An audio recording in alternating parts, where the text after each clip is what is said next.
105,3 GBFM Radio, The Spirit of Bungo.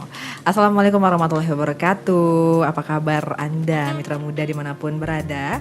Pada kali ini ya, Eka kembali hadir menyapa mitra muda nih. Dan bertepatan juga dengan program talk show Radio Gema Bungo. Kali ini Eka nggak sendirian ya. Eka sudah ditemani oleh perempuan cantik ya, yang pastinya nanti kita akan ngobrol-ngobrol juga tentang tema yang menarik pastinya ya. Senyum-senyum aja nih Mbak.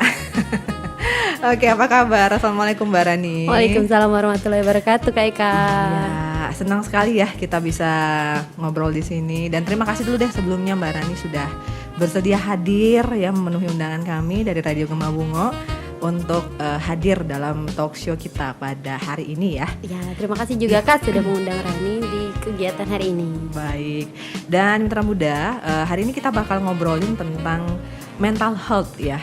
Nah, temanya itu adalah menakar kesehatan mental para milenial. Ngeri ya. Gitu banget nih Kak. Dari judulnya aja udah ngeri nih. Iya, judulnya udah ngeri ya. Tapi sebenarnya nih Mbak Rani, kalau kita bicara soal kesehatan mental gitu ya, sebenarnya kan agak seberapa penting sih kita harus aware gitu loh, sadar dengan yang namanya kesehatan mental. Karena kan kita tahu bahwa yang namanya kesehatan mental itu berbeda ya sama fisik ya, nggak kelihatan jelas gitu. Bener. Gangguan-gangguannya atau apa gitu, ada yang salah atau enggak. Nah itu gimana sih menurut Mbak Rani bisa memetakan ini kesehatan mental ini perlu dijadikan satu momok buat kita gitu. Gimana Mbak Rani? Oke, terima kasih Kak Eka. Nah, Ya. Berbicara tentang kesehatan mental, ini bertepatan banget nih, sebentar lagi tanggal 10 Oktober Ya. ini akan diperingati Hari Kesehatan Mental Dunia. Nah, jadi sebenarnya kesehatan mental itu banyak banget kaitannya Kak. Jadi dia tuh keseluruhan ya, namanya kesehatan mental itu nggak cuma kesehatan fisik aja, tapi juga meliputin kesehatan emosional, kemudian sosial, kemudian fisik, kemudian psikologis gitu. Nah, orang dengan kesehatan yang semua tadi, kalau dia dikatakan sehat adalah apabila semua kesehatan yang saya sampaikan tadi itu benar, sehat kayak gitu. Jadi kalau catatan dari WHO kemarin saya sempat mencari literatur. Jadi sebenarnya itu dari 4 orang itu ada 1 orang yang punya gejala gangguan kesehatan. Nah, baik kesehatan emosional maupun kesehatan yang tingkatnya udah parah gitu, dan itu kebanyakan mereka nggak menyadari Kak. Nah, kemudian saya juga melihat hasil riset itu juga saya melihat bahwa anak-anak yang usia 15 tahun ke atas itu memiliki resiko kesehatan, resiko gangguan kecemasan yang lebih tinggi. Nah, hasil riset itu juga saya lihat bahwa ada sekitar 9,8% orang-orang di Indonesia dengan usia 15 tahun ke atas itu yang sudah memiliki gangguan itu. Nah, artinya sangat besar sekali populasi di Indonesia yang sudah punya kecemasan, ketakutan seperti itu, dan itu emang akan sangat berdampak sekali sih seperti itu. Baik ya, ya itu tadi ya, berarti 15 tahun ke atas kan memang usianya usia milenial ya Mbak ya, generasi Z dan generasi stroberi ya kalau bisa disebut. Iya betul, stroberi ya kayak. Iya.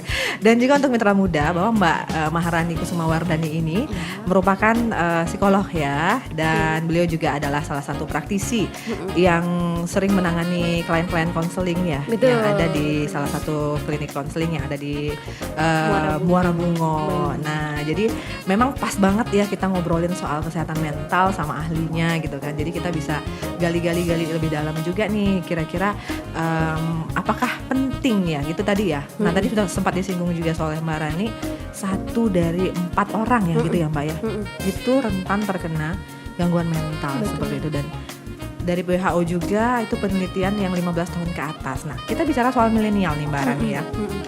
Kira-kira bagaimana sih Mbak kita bisa menakar gitu loh. Artinya kita bisa tahu nih kita terkena ada sedikit gangguan mental itu seperti apa, maksudnya untuk milenial ya, seperti itu. Gimana Mbak Rani? Oke. Nah, sebenarnya kita sendiri itu udah bisa mendeteksi ya Kak, mendeteksi apa yang terjadi pada diri kita, dan itu sangat mudah banget.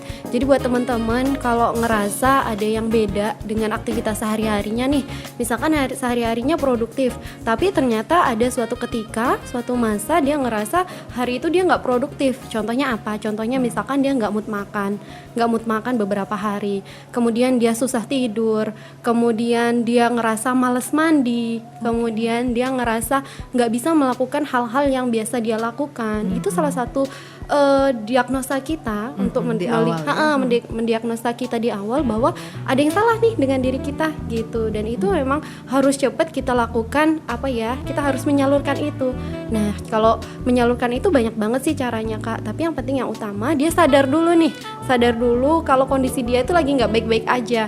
Gitu, dia harus paham kalau rutinitas yang dia lakukan sekarang itu lagi nggak seperti biasanya. Kalau biasanya produktif, tapi sekarang akhir-akhir ini sering kayak nggak tahu mau ngapain gitu. Kalau itu sering dilakukan berlarut-larut, nggak dapat penanganan, kemudian dia kepengen sampai ujungnya itu dia pengen melakukan bunuh diri. Itu sudah sangat fatal sekali kalau nggak langsung dilakukan tindakan seperti itu Kak. Oh begitu ya, berarti indikator awalnya itu adalah ketika kita sudah tidak merasa seperti produktif menjalani hari-hari gitu ya Pak ya. Mulai kalau bahasa anak sekarang nih mager gitu ya. Betul, mager banget. Terus mulai agak terhambat aktivitas dan menurun ya produktivitasnya gitu ya. Biasanya dia bisa lebih produktif atau biasanya bisa mengerjakan sesuatu hal-hal yang bermanfaat seperti itu, lalu tiba-tiba nggak ngapa-ngapain, bingung gitu ya. Itu pasti ada yang salah tuh, pasti ada yang salah, harus diidentifikasi lebih dalam lagi tuh gitu. Terus kalau misalnya kita gejala awal ini aja nih Mbak ya, ketika kita sudah mulai merasakan nih bahwa diri kita kayak aduh aku kok nggak tahu, sebenarnya kerjaan banyak gitu ya. Kadang-kadang sering seperti itu ya. Iya betul. Banyak yang harus dilakukan, tapi kita nggak tahu mau mulai dari mana. Nah, ketika kita sudah ada di fase itu, apa yang harusnya kita lakukan di fase ringan seperti itu? Kira-kira gimana nih untuk ngatasin supaya nggak kejadian seperti yang Mbak Rani sampaikan tadi, ya sampai bunuh diri gitu. Apa yang pertama harus kita lakukan nih, Mbak? Oke, yang pertama adalah tentunya kita harus menceritakan ya Kak ya. Nah, menceritakan apa yang kita rasakan. Nah, biasanya ini akan sulit banget untuk menceritakan, apalagi kalau kita cerita kepada orang yang salah. Nah, jadi yang pertama yang harus teman-teman lakukan adalah harus bercerita kepada orang yang tepat dan mau mendengarkan. Itu yang pertama. Bukan yang ngejudge ya Kak. Kan ada ya ketika kita berteman sama sahabat, ternyata ketika kita curhat ternyata malah dijudge. Kamu gitu aja lemah, kamu gitu aja nggak bisa, kamu gitu aja udah baperan, lebay banget kayak gitu kan. Nah, bukan itu yang kita cari, tapi yang kita cari adalah orang-orang yang mau mendengarkan dan orang yang tepat. Orang yang tepat ini adalah orang yang kita percaya ya Kak ya. Kan ada ya orang yang misalkan kita cerita sama si A, ternyata si A yang membeberkan kemana-mana gitu. Nah itu yang kadang ngerasa kita yang sedang membutuhkan bantuan ini jadi ngerasa nggak pengen cerita ke siapa-siapa gitu. Nah memang yang pertama adalah kita harus ketemu nih sama orang yang tepat, bisa mendengarkan dan bisa dipercaya gitu. Kalau misalkan nih ada orang yang nggak bisa bercerita, gimana? Bisa kok, banyak alternatif yang bisa kita lakukan. Kita bisa nulis, kita bisa gambar, kita bisa ngelukis gitu. Jadi itu emang salah satu bentuk ekspresi kita untuk meluapkan apa yang sedang kita rasakan. Iya. Saya tertarik sekali dengan statement Mbak Rani tadi, menulis gitu ya. Karena saya pernah sempat baca juga bahwa writing is kind of therapy of healing gitu ya. Jadi kayak ketika kita menulis, kalau kita nggak punya tempat untuk cerita gitu kan, kita menulis lah ya, apapun yang dirasakan nulis. Kalau zaman dulu kan kita punya buku harian gitu. Iya betul. Sekarang media sosial ya. Iya. Nah itu gimana Mbak? Menulis curhatnya tuh malah nulisnya yang kemana-mana. Iya. Jadi emang salah satu pengaruh kesehatan mental itu emang banyak banget yang saya temukan itu malah dari media sosial ya Kak. Kadang kita ngerasa insecure kalau ngelihat pencapaian orang, walaupun hanya melihat dari postingan, dari cerita dan sebagainya gitu. Jadi memang media sosial ini memang sangat pengaruh sih Kak. Tapi kalau saya lihat memang ada pengaruh positif dan negatifnya gitu. Kalau pengaruh negatifnya ya tadi, kalau kita nggak bisa ngebentengin diri kita sendiri, kita ngerasa insecure dengan pencapaian orang, kemudian dengan hal-hal yang kita ngerasa nggak mampu tapi orang lain mampu gitu. Seperti itu. Tapi kalau positifnya banyak sekali sekarang aplikasi, kemudian banyak sekali media sosial yang sudah memberikan kita ruang untuk bisa mengekspresikan diri gitu. Baik, luar biasa seru banget ya perbincangan kita pada hari ini Mitra Muda. Dan nanti kita bakalan ngobrol-ngobrol lagi nih tentang mental health. Lalu juga nanti tadi sudah dibuka sedikit ya tentang kaitannya dengan media sosial seperti apa sih ya Mbak Rani ya, untuk teman-teman semua mungkin yang juga merasa menebak-nebak ini. Apakah aku mengalami gangguan ya seperti itu Iya, ya? iya, Kadang-kadang langsung kan. begitu ya. Nah, karena kan kita sudah sering ada nih aplikasi untuk seberapa Sehatkah kamu? Iya, secara mental benar-benar, gitu kan. iya. Itu tepat atau enggak? Nanti kita akan ngobrol-ngobrol Benar. pasnya setelah yang mau lewat berikut ini.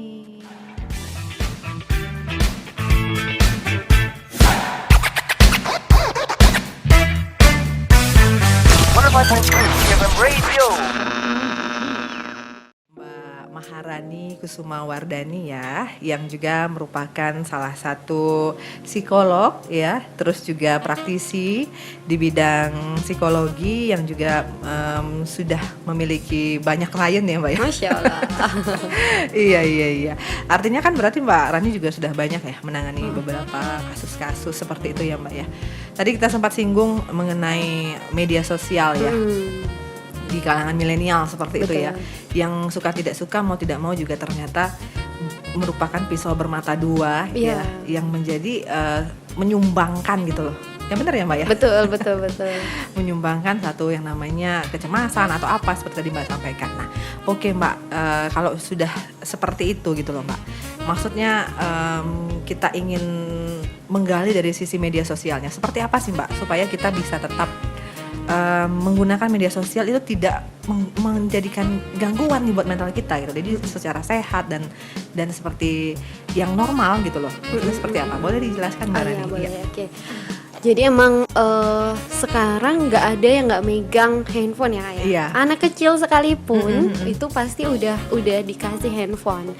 Nah sebenarnya itu sih yang menjadi titik utama kenapa kebanyakan orang mengalami gangguan itu, gitu. Nah kebanyakan kita itu nggak bisa ngefilter gitu Kak, nggak bisa ngefilter dan nggak bisa memanage kita kapan harus menggunakan handphone. Baik. Nah jadi memang yang pertama kita harus bisa memanage kapan kita harus menggunakan handphone, kemudian apa saja yang harus kita lihat, itu juga pengaruh kayak gitu. Nah terutama nih untuk orang tua yang punya anak remaja sekalipun itu juga harus kita kontrol, karena kita nggak tahu nih apa yang dia buka, apa yang dia lihat, apa yang dia tonton seperti itu. Nah kebanyakan dari kasus yang pernah saya tanganin, memang kebanyakan mereka itu pusarannya dari media sosial ini, dari handphone ini. Gitu. Kenapa itu? Apakah karena realita tidak sesuai dengan ekspektasi? Seperti apa sih sebenarnya? Itu juga Kak. Karena yang pertama sih karena pandemi ya Kak. Pandemi iya. kemarin itu mengharuskan mereka tetap berada di rumah dengan tidak ada kegiatan dan hanya berteman dengan gadget gitu. Berteman keluar rumah pun juga jarang. Akhirnya dia melakukan banyak hal yang bisa dilakukan di gadget dan itu tanpa sepengetahuan orang tuanya. Gitu. Terus yang terjadi anak ini kecanduan Kak. Kecanduan dan nggak bisa lepas dari gadget. Kemudian ada anak-anak yang tantrum. Kemudian ada anak-anak yang nggak mau melanjutkan sekolah dan malah maunya selalu mengakses media sosial yang dia punya gitu. Jadi emang itu sangat pengaruh banget kalau nggak ada handle dari orang dewasa terutama. Baik. Jadi memang nggak bisa dipisahin ya Mbak ya, para milenial dengan media sosial seperti itu, dan itu cenderungnya untuk sangat bisa mempengaruhi sekali ya dengan kesehatan mental seperti itu ya Mbak Rani ya. Baik Mbak Rani, kalau tadi sempat disinggung di awal bahwa memang kecemasan itu merupakan salah satu indikator ya, kriteria bahwa kita mungkin bisa jadi mengalami gangguan mental seperti itu. Nah, kalau kita berangkat lebih jauh lagi nih Mbak, kira-kira apa saja sih gangguan-gangguan mental yang harus diwaspadai seperti itu ya?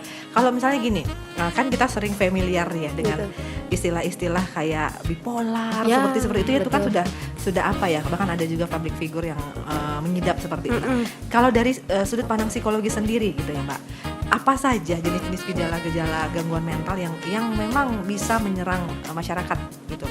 Gimana sih menurut Mbak? Iya, nah jadi sebenarnya gangguan mental itu dia ada levelnya ya Kak ya. Ada yang dari rendah sampai yang paling tinggi. Nah kalau untuk yang paling tinggi ini kita udah nggak bisa menangani sendiri dan harus dibantu oleh profesional gitu.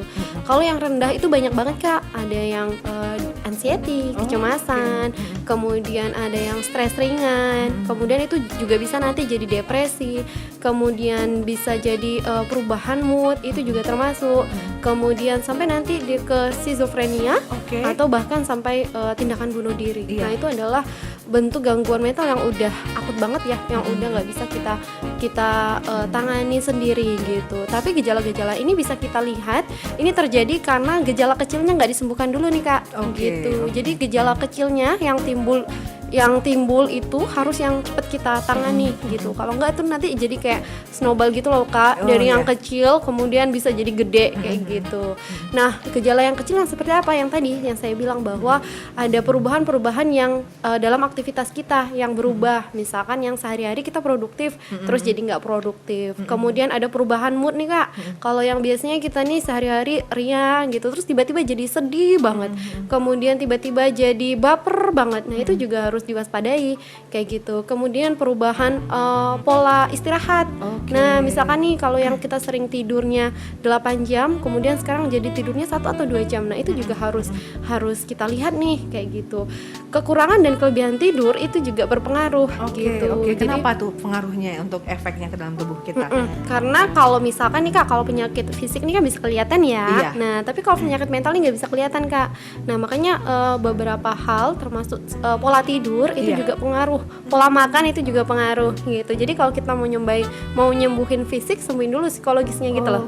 Gitu. Jadi kalau dengan kayak gitu, dengan kita bisa ngedeteksi gejala-gejala kecil itu, kemudian kita bisa langsung memberikan penanganan. Nah, insya Allah itu nanti nggak akan jadi snowball gitu, nggak akan jadi hal-hal yang bisa sampai depresi berat, bisa sampai bipolar tadi kakak sampaikan, bisa sampai stres berat kayak gitu.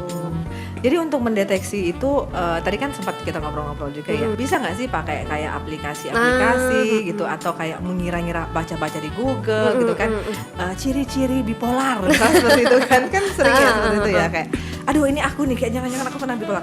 Apakah bisa tuh dilakukan seperti itu Mbak? Atau memang ada treatment ya khusus yang harus dijalani si pasien gitu? Seperti apa sih Mbak?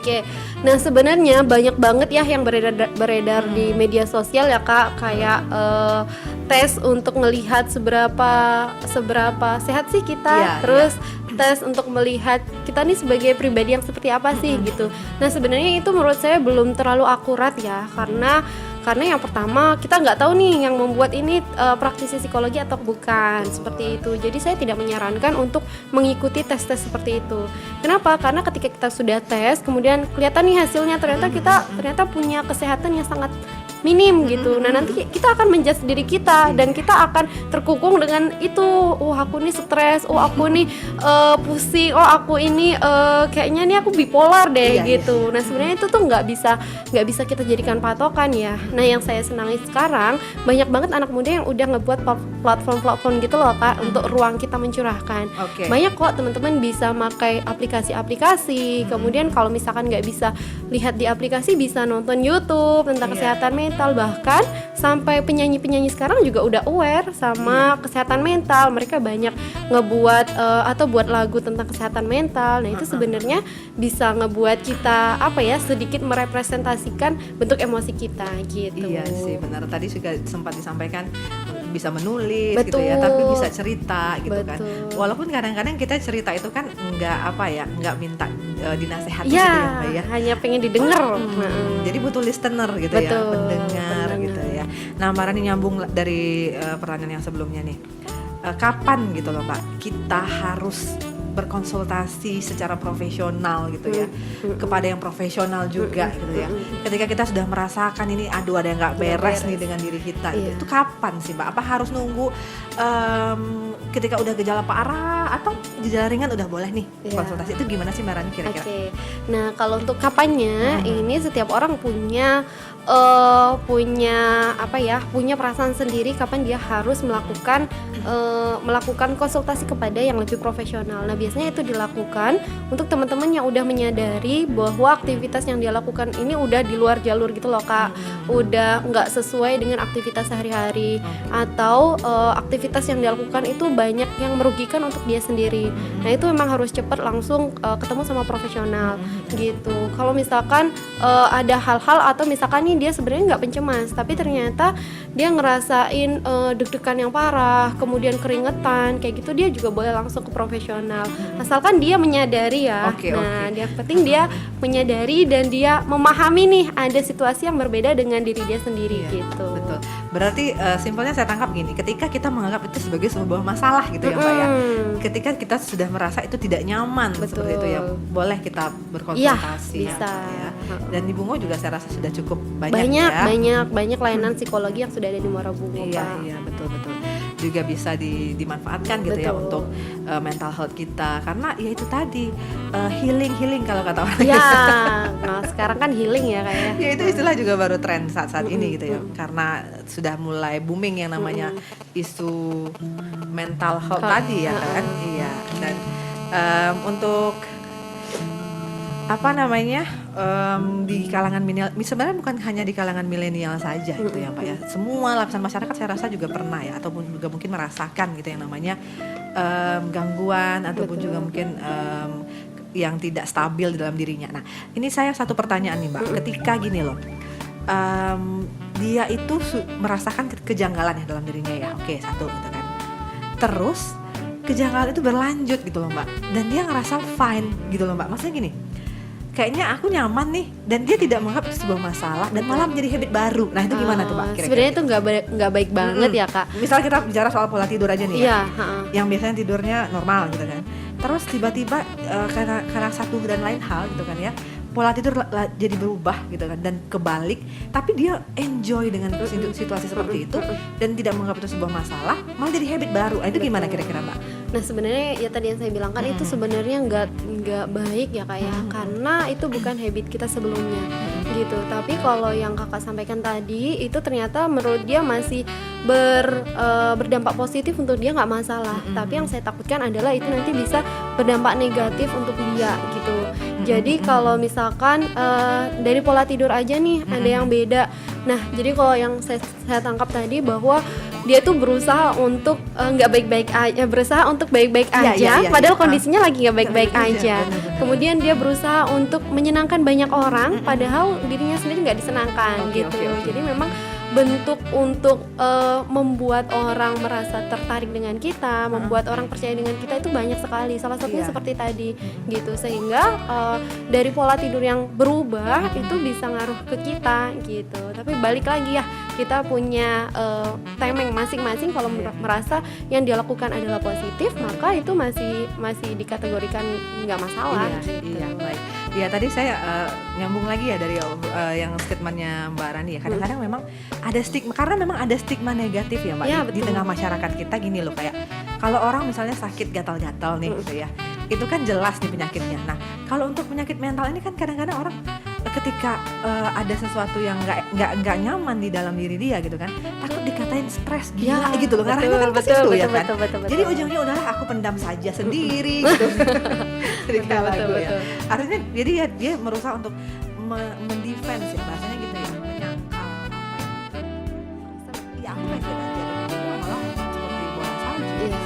Itu gimana Mbak supaya bisa kita benar-benar ya udah gitu loh, kalau kamu sakit bilang sakit gitu. Gimana tuh? Bener. Emang tantangan sekarang adalah masyarakat tuh masih ngelihat bahwa orang-orang yang datang ke psikolog, kemudian datang ke psikiater itu adalah orang gila ya kayak orang yang pasti orang udah pasti dia punya masalah dengan kejiwaan gitu. Nah itu sebenarnya betul, itu sebenarnya yang ngebuat banyak orang yang ingin meluapkan itu jadi nggak bisa gitu. Nah balik lagi bahwa kita menyadari apa yang kita rasakan, kita mengetahui apa yang terjadi pada diri kita gitu. Nah untuk menghilangkan stigma itu ya tadi banyak sekali bentuknya. Kalau memang nggak ingin datang ke psikolog, maka bisa dilakukan dengan aktualisasi diri tadi. Kalau dia sukanya nyanyi, maka bisa dilakukan dengan mengekspresikan diri dengan nyanyi, dengan mendengarkan lagu yang mungkin bisa meluapkan emosi dia, lagu sedih atau lagu galau yang bisa dia meluapkan emosi, kemudian bisa menulis, kemudian bisa melukis gitu. Sehingga ketika dia ngerasa oke, kayaknya nggak apa-apa deh kayak gitu, aku cerita ke nggak mesti ke psikolog ya Kak, Iya. ke orang yang tepat atau ke orang yang yang bisa saya percaya, itu sudah suatu suatu penghargaan untuk diri karena sudah Penyaluran berhasil juga ya. karena sudah berhasil mengungkapkan gitu. Oke, ya berarti memang kita sendiri yang harus menyadari ya, menyadari oh sepertinya aku sudah dalam posisi yang Nggak baik-baik stabil aja. nih. Iya.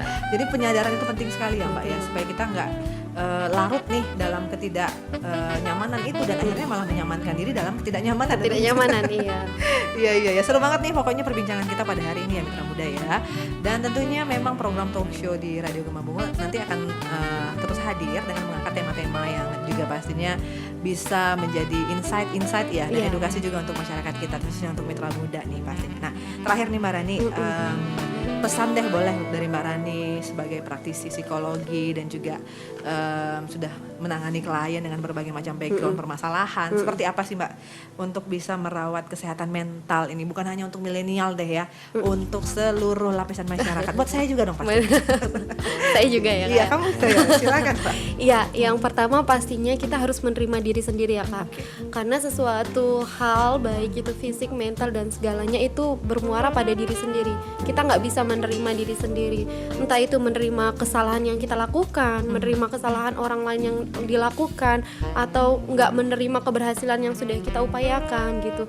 Jadi kita yang pertama harus menerima diri kita sendiri apapun keadaannya. Mau kita nggak cantik, mau kita nggak pinter, mau orang lain lebih pinter, mau kita selalu disalahkan. Nah, yang penting adalah kita harus menerima kondisi apa yang ada pada diri kita sendiri, gitu. Yang kedua, pastinya kita harus memaafkan diri sendiri, gitu. Memaafkan dan berterima kasih pada diri sendiri itu penting banget loh Kak.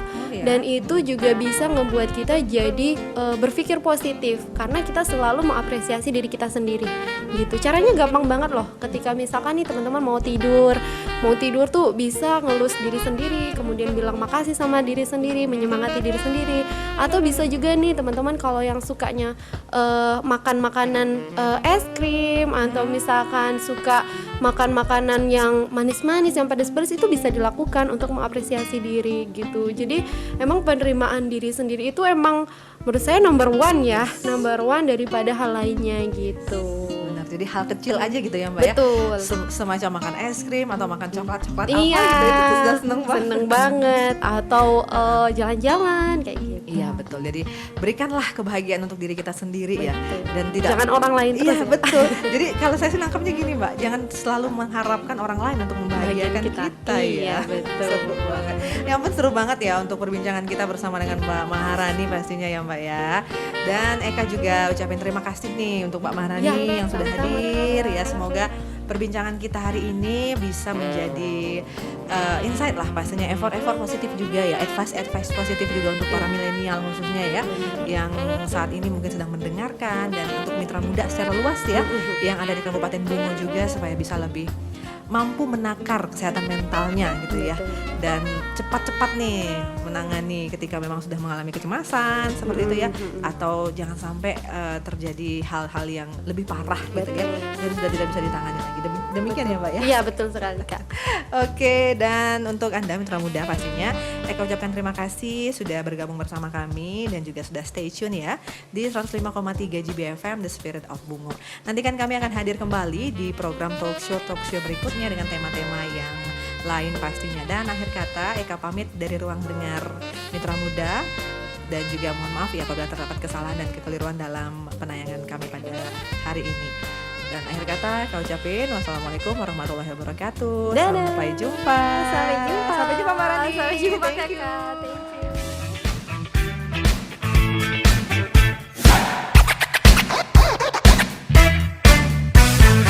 105.3 FM Radio.